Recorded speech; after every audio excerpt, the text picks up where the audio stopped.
Hari ini jadi per 7 hari aku rencananya mau review buku.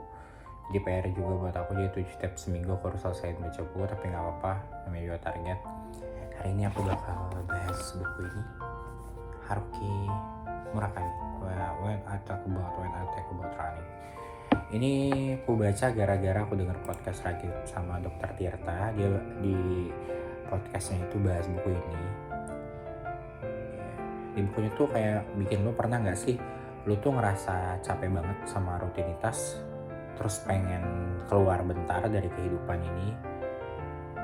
Terus ini tuh kayak ngejelasin kayak buku nasihat sebenarnya, yang warisan buat kita itu belajar dan berjuang konsisten sama sesuatu.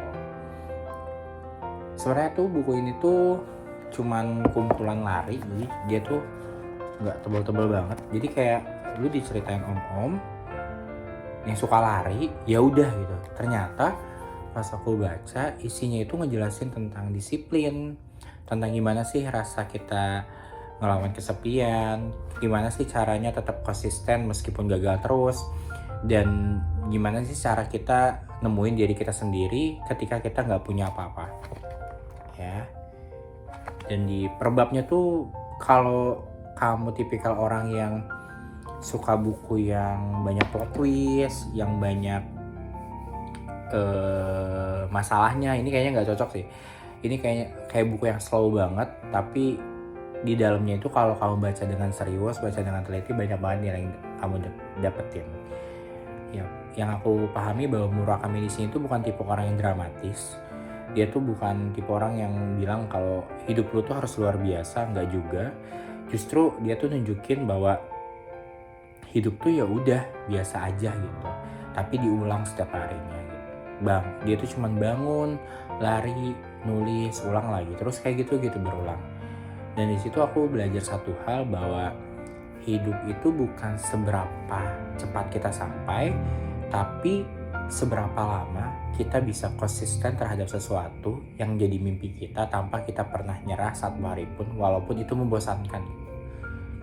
Nah, seperti yang kita tahu, kita tuh sering banget nunggu mood buat ngerjain tugas atau proyek, apalagi yang udah kerja gitu ya. Kalau kita dapat proyek, terus baru dimarahin atasan, baru apa, kita tuh nunggu mood yang bagus untuk ngerjain sesuatu. Apalagi aku sekarang yang setiap hari harus nulis video, kan sebelumnya saya nulis juga harus nunggu mood juga.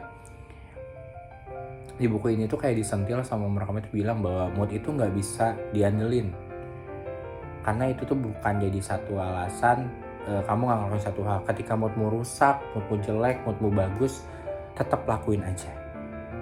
Ya, disiplin adalah bentuk kasih sayang paling tinggi ke diri sendiri. Atau aku sambungin sama stand up-nya Panji, waktu itu pernah bilang bahwa disiplin itu bukan mengekang, tapi membebaskan gitu. Ketika disiplin kita kecil main musik, dia tuh bukan ngekang kita untuk tidak bermain dengan orang lain tapi main musik, tapi membebaskan saat dewasa nanti kita punya banyak waktu luang gara-gara musik tersebut gitu.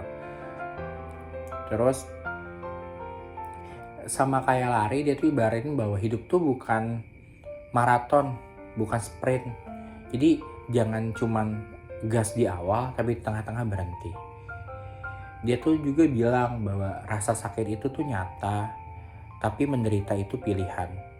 Jadi sakit itu selalu ada. Misalkan kamu sakit baru diputusin pacar, kamu sakit hari ini gara-gara kamu harus bangun lebih pagi, kamu sakit gara-gara tidur kamu harus lebih cepat, kamu sakit karena waktu semakin sedikit sehingga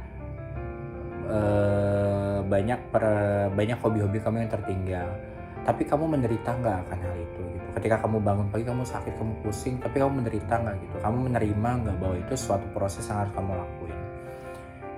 Seperti kalian pernah nggak sih gagal atau ditolak? Pasti sakit banget kan? Tapi buku ini tuh ngajarin bahwa rasa sakit itu, rasa gagal itu, rasa ditolak itu cuma informasi dalam tanda kutip kalau kita itu sebagai pribadi lagi tumbuh. Kita tuh harus belajar buat berteman sama rasa capek itu daripada sibuk ngeluh kenapa hidup kok kayaknya susah banget gitu. Selain itu juga di buku ini juga jelasin jangan pernah takut kalah, coba terima dulu kekalahannya, baru diperbaiki. Yang paling seru di buku ini tuh ada bagian dimana dia tuh coba lomba maraton berapa kilometer, triathlon berapa kilometer gitu. Terus setelah 2 kali lomba dia udah coba berbagai cara, ternyata dia malah lebih buruk angkanya dari sebelumnya gitu. Terus dia tuh buntu udah semua cara kok gak berhasil, rencana juga hancur berantakan. Dia coba salahin kanan kiri, terus dia coba nyalain sepatunya, dia coba nyalahin kakinya gak gerak, dia coba nyalahin latihannya mungkin gak maksimal, dia nyalain semuanya lah. Terus pada satu titik dia tuh sadar ternyata yang satu-satunya yang belum dia lakukan adalah acceptance atau menerima kekalahan tersebut. Di buku ini dijelasin bahwa ketika kamu gagal dalam sesuatu, ketika kamu sakit akan sesuatu, ketika rencanamu gak berhasil, ketika kamu kalah akan dunia, langkah pertama yang harus kamu lakukan adalah nerima hal itu. Setelah itu baru kamu analisa nih, mana yang salah, mana yang bisa diperbaiki, mana yang bisa ditambah dan harusnya dikurangi. Nah, di lomba lari itu juga Murakami tuh gak pernah peduli di urutan berapa, dia tuh cuma peduli gimana caranya maraton kali ini angkanya atau pace-nya lebih bagus dari pencapaian maraton sebelumnya. Ada satu quote yang bagus kayak the only person you need to beat is the person you were yesterday gitu. Jadi satu-satunya orang yang harus lu kalahin di lomba lari adalah lu sendiri saat sebelumnya. Jadi fokus aja ke jalanmu sendiri, gak usah menengok kanan kiri. Kayak misalkan sekarang kan kita sering banget ngeliat pencapaian orang lain, kayak misalkan di LinkedIn lah, di Instagram lah, di Twitter lah, dimanapun. Kok dia udah jadi ini, jadi itu. Tapi kita tuh kadang lupa bahwa ternyata dari hari kemarin aja kita kalah gitu. Kemarin yang bangunnya lebih, misalkan pagi jam 5, hari ini kita bangunnya jam 6. Yang kemarin kita biasanya lari pagi, hari ini gak lari pagi. Yang kemarin kita buat sesuatu, hari ini gak buat sesuatu. Menurut Murakami itu gak worth it gitu. Kita gak worth it untuk mengeluh akan pencapaian yang sebenarnya bukan kontrol kita gitu. Kontrol kita tuh hanya diri kita sendiri. Buku ini tuh jadi menurutku tuh surat cinta bagi suatu proses yang indah.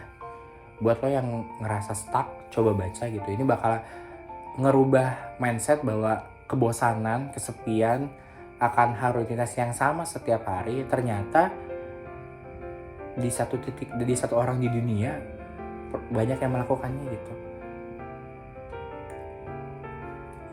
Dan terakhir tuh buku ini tuh ngajarin satu hal simple, bahwa nggak apa-apa hidup itu tuh pelan, nggak apa-apa hidup itu nggak harus cepet-cepet banget, nggak harus balapan, tapi yang penting tetap jalan.